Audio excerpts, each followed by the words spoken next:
Hello বন্ধুরা, আজকে আমরা চিকেন কাবাব বানাবো। তো ঝটপট দেখে নিন রেসিপিটা কিভাবে চিকেন কাবাব বানাচ্ছি।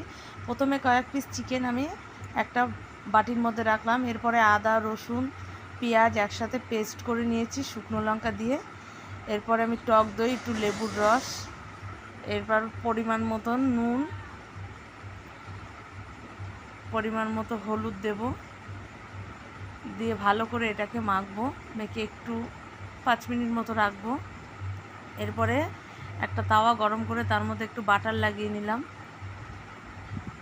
বাটারটা যখন চতুর্দিকে লাগানো হয়ে গেল, এরপরে একে একে আমি চিকেনটাকে তুলে তুলে দিয়ে দিলাম।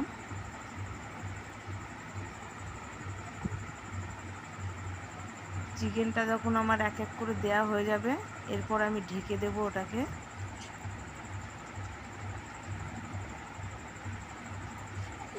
চিকেনটা দেয়া হয়ে গেল, এরপরে ঢাকা দিলাম।